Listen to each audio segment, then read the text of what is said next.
สบายดีทุกคนยินดีต้อนรับเข้าสู่ช่องยักษ์สีปีนี้ปีใหม่เป็นปีที่ว่าร้อนที่สุดทุกคนเลยแล้วเราจะพาทุกคนมาสัมผัสเมืองบรรยากาศการชงน้ำพระเนาะมันจังเย็นเพราะว่าอยู่ลาวเฮานี่มีพระลงเนาะทุกคนเนาะมีการชงน้ำพระหรือว่าหลายขันหลายตอนเนาะทุกคนเนาะเดี๋ยวจะพาทุกคนมาชมบรรยากาศในการชงน้ำพระเนาะอยู่ไทยอาจสิบ่มีแต่ว่าอยู่ลาวเฮามีเนาะทุกคนเนาะ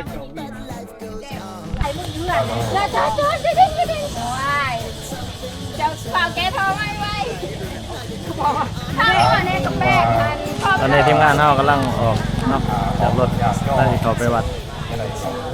เริ่มต้นที่วัดบรรบุงทุกคนประมาณสิได้จะหาวัดนี่แหละที่ปีนี้เป็นปีที่ร้อนที่สุด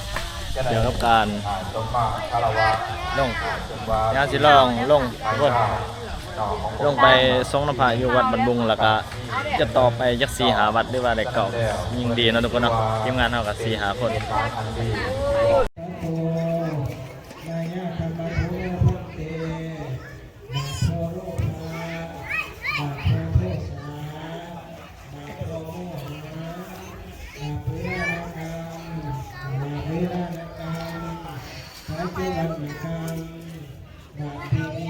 ตอนนี้เขามานั่งฐานนะทุกคนเนาะ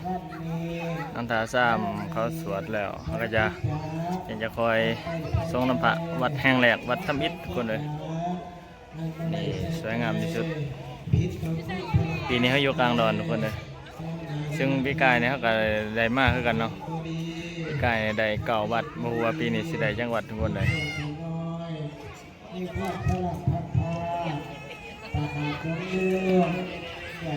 เนี่ยก็4 โมงปลายแล้วแต่ว่าพอท่านทรงน้ำพระทุกคนในปีนี้เพราะว่ามันห่อนแห้งเกินนี่ก็คิดว่าเขาลงสวยนะทุกคนเป็นสีคำแต่เป็นตอนคำก็ยังดีเนาะมันจะบ่ห่อนทุกคนเลย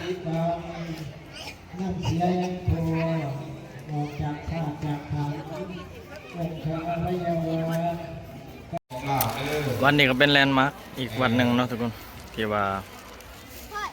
สวยงามติดกับแม่น้ำคลองตอนนี้กำลังเริ่มเลยทุกคนเลยเซตพิธีแฮมหอยเราก็จะได้ทรงน้ำพระอย่างเป็นทางการเนาะวัดแห่งแรก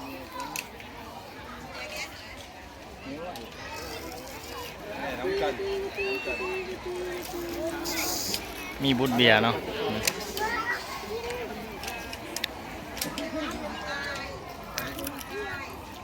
ปีนี้คนน่าจะบุร้ายนะทุกคนเนาะทุกแห่งทุกวันก็ได้เนื่องจากว่าเศรษฐกิจบ่ค่อยดีน้ำมันก็แพงทุกคนเลยคือเฮามากอะแต่ว่ากว่าสิมาหอดบ้านกับโมเมนต์ของงานเนาะเบิดไปไล่เติบทุกคนเลยไปทุกคนย่างมาส่งน้ำผ้ากันวัดสงฆ์พระพุทธรูปก่อนคอยเด้ออยากคืนกระดูกผู้เฒ่าผู้แก่ข้างเอาได้สิยาวเราว่าเมินนี่ก็คือพิธีชีวิตของชาวบ้านแถบนี้นะทุกคนเนาะอยู่ในดอนเขาเรียกว่าของหิตของประเพณีของคนลาวเองหิต12ของ14สงกรานต์ต้องไปทรงน้ำพระทุกปีทุกคนเลยมีคนกระแห่เขามาทรงน้ำพระหลายผู้หลายคนเลยตามคนท้องถิ่นเขาเขาก็จะเริ่มคือกันเนาะทุกคนเนาะอยู่ดีพี่เต้นปีใหม่จะคอยมาพบสงฆ์ได้บางทุกคนเขาก็มีอุปกรณ์ครบถ้วนแล้วเราจะเขามาส่งกันเลยทุกคนก็อยากเปียกอยู่เนาะเพราะว่ามันห่อนแห้งทุกคนเลยห่อนหลายด้วยพุทธสิบเก่าพุทธที่ท่านเจ้าเจ้าพระพุทธคุณให้มาเนี่ย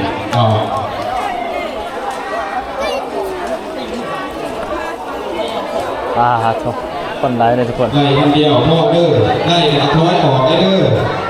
ผู้ว่าได้อะไรนะผู้ได้ถอยออกไม่สิว่าพ่อเนี่ย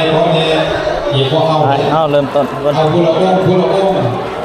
ในผู้บ่าวผู้ใหญ่เด้อพูดผู้ประกันหูน้ำมอยิ่งพูด ใน นั่งกันด้วยเด้ออยู่นี่ฮะ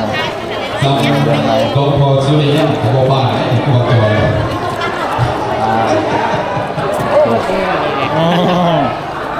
เอาแม่จับทรงไหม แต่คอยผู้ได้กายถอยออกผู้ทั้งได้กายยับเข่า เป็นทรงแล้วเนาะเดี๋ยวเขาลงดันลุมอีกทุกคนจะดันลุมอย่างครับนี่ อาจารย์ไปสมโพธิในบ้านใน3-4 วัดเนี่ยมีวัด40วัดนาคามไปจังหน่อย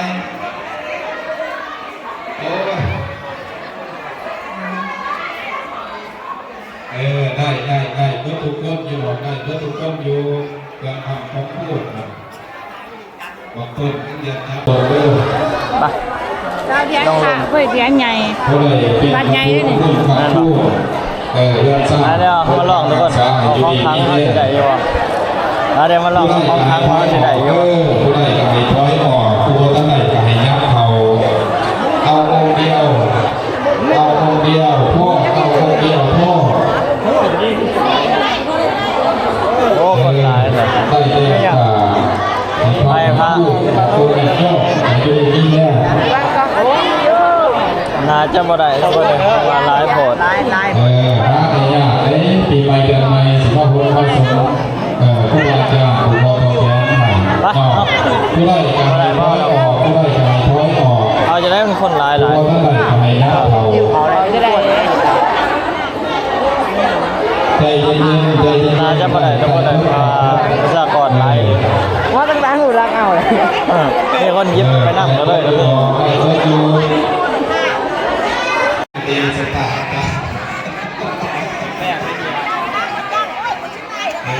ำพูดนักออกผู้ใดไปนักออกแต่ว่ากับคอยยางคอยยางคอยไปคอยมาพดสมอยู่หน้าผู้ดีเนี่ยอยู่หอพระเนี่ยอยู่เบื้องกัน ตอนนี้เราเดินทางมาหอดวัดแห่งที่2แล้วทุกคนเดี๋ยวพาเขาไปชมเลยคนหลายเลยทุกคน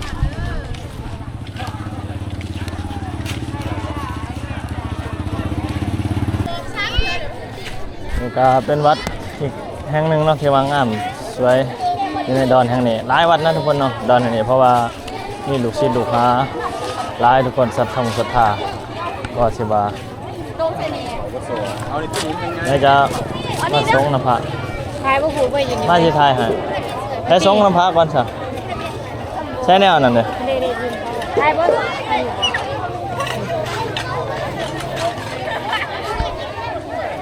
ได้ยืมเขาก็ได้ได้ยืมมัน เขาสงฆ์ก่อน น้องก็ได้ เจ้าบ่สงฆ์บ่ คอยใส่หู สงฆ์น้ำพระก่อนเริ่มต้นก่อนทุกคนครับคนร้ายมันเคย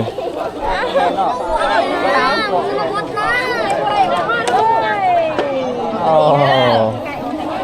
ไปไม่ผิดนะได้กี่บาทเอาไปได้ ลายลูกแดงกับลายเนาะนี่ก็คือกิจกรรมของสงฆ์เนาะปีหนึ่งมิถุนายนทุกคนเลยเราเห็นทางศาสนาของศาสนาพุทธเขา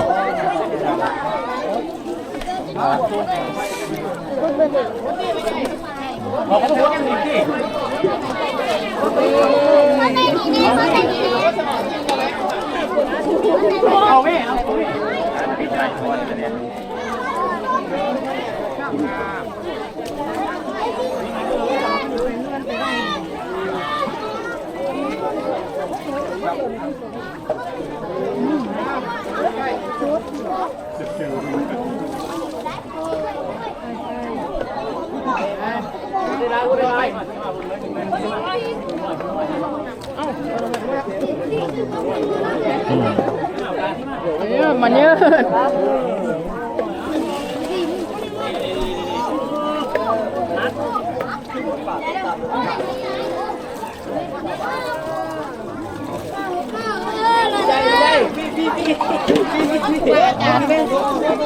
โอ้สิบเต็มแล้วมั้งอ๋อ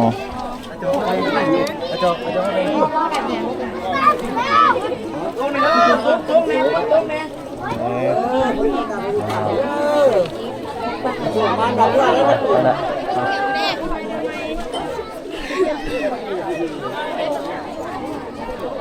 ปทุกคนเหมือนเลยเรียบร้อยแล้วอ่ะ มีมาเขาไม่มีเกมได้เลยเกมเจ้าก่อน ใช้โทรศัพท์มาพัชทายหา ไปกับเจ้า ถือเราจะทายก่อนตอนนี้ส่งเสร็จแล้วทุกคนอยากพาน้องหนูมาถ่ายรูปทุกคน แรงจิกซ้าย ตอนนี้ก็ประมาณอยู่ 18 นาฬิกาเนาะตอนนั้นก็ยังหอนอยู่ทุกคนเลยคนก็ไล่หอนตลอดนะปีใหม่ปีนี้ทุกคนเลย